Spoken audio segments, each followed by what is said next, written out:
سلامونه ګرانو دوستانو، نن غواړم په دغه ویډیو کې تاسو سره مهمې خبرې شریک کړم. دا ویډیو د هغه کسانو لپاره ده چې له سعودي عربستان څخه بهر دی او غواړي چې کرونا واکسین په خپل هیواد کې کړي وي او غواړي توکل نه ترې پورته کړي. تر ټولو نه مهمه دا ده چې د دوی اسناد باید چې هر کله تاسې پورته کوئ باید 1 MB څخه زیات نه وي او ستاسې معلومات په واضح ډول لیکل شوي وي او ترڅنګ یې په عربي ژبه یا انګلیسي او فارسي ژبه ترجمه شوي وي او ستاسې نوم، ستاسې پیدایښت تاریخ او هغه د کرونا د واکسینو چې کوم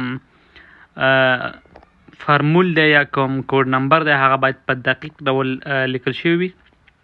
ترڅنګ باید ستاسې خپل د پاسپورت تصویر او د اقامې او هغه د کرونا د واکسینو کوم کارت چې دی هغه باید تاسې ولرئ. د هر څه مخکې دغه شیان تاسې لپاره ډېر مهم دي چې تاسې به یې هلته افلوډ کړئ. هر کله چې دا تاسې افلوډ کړئ تاسې ته په توکل کې لیکل کېږي چې تاسې د کرونا واکسین ترلاسه کړي دي. د دې ترڅنګ دا تاسې لپاره ډېر زیات مهم دي چې که چیرې سفر جبري شي او ستاسې تګ هلته ضروري وي تاسې له قرنطین څخه هم بچ کېدلی شئ. نو دا ویډیو د سره نورو دوستانو سره هم شیر کړئ او ترڅنګ زموږ د یوټیوب چینل هم سبسکرایب کړئ. نو زه به تاسې ته د دغې لینک هم لاندې واچوم. په ویډیو لاندنۍ برخه کې به لینک پروت وي چې څه ډول په له هېواده بهر چې مو کرونا کوم واکسین کړي دي هغه توکل نه ته پورته کړو.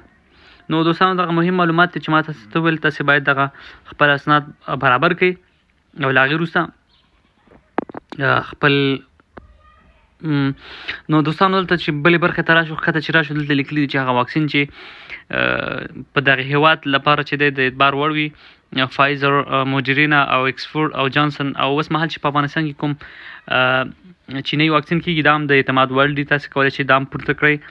نو دغه لینک چې کله تاسې کېکاږئ ګرانو دوستانو دلته نور معلومات هم تاسې له راځي. نو لقد قرأت تعلیمات دا به کلیک کړئ. نو هر کله دوستانو تاسې چې کلیک کړئ تاسې ته لومړنۍ برخه راځي دلته رقم الاقامه. تاسې به د خپل د اقامې نمبر ولیکئ. په لاندنۍ برخه کې تاریخ انتها الاقامه یا ستاسې د اقامې د ختمېدو نمبر ولیکئ. لاندې به کوډ ولیکئ. مهم معلومات چې دي رقم الهویه د اقامې معلومات چې هغه اساسي معلومات دي هغه به دلته په لومړۍ خانه کې رقم الهویه د پیدایښت تاریخ خپل نوم په عربي بیا په انګلیسي بیا به خپل جنسیت ولیکئ چې تاسې د کوم ځای یاستئ.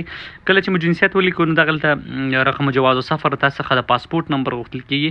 معلومات الاتصال ته چې راښکته شي البرید الالکتروني خپل ایمیل ادرس بیا ځل ایمیل ادرس او بیا د سعودي ټلیفون هغه شمیره چې تاسې په ابشیر کې ورکړې وي ستاسې نمبر ته یو کوډ راځي او کوډ چې تاسې دلته ورکړئ نو دا چې دی 3 اخرنۍ انسي همدغه په 1 یا په 1.5 دقیقه کې یا په 2 دقیقو کې تاسې ته دغه معلومات راځي.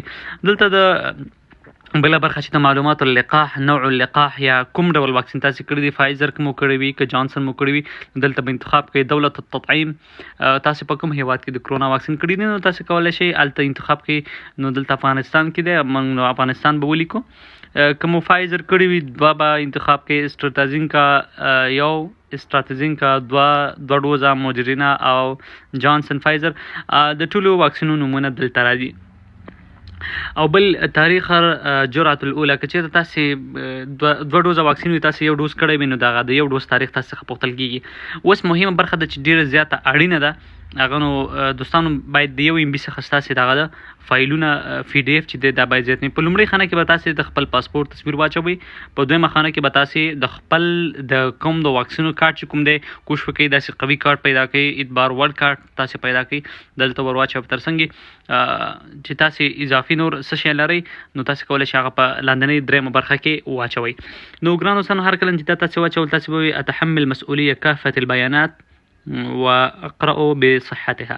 نو باید دا کوم معلومات چې دا ټول ما لوستلي دي او د دې ټول مسؤلیت نو زما پر غاړه دی. تاسې به دغه نښه کلیک کړئ او ارسال الطلب به ووایئ. هر کله دوستانو چې تاسې ارسال الطلب ووایئ تاسې ته ایمیل کېږي یا په اتومات ډول باندې ستاسې توکل ته د کرونا واکسین پورته کېږي.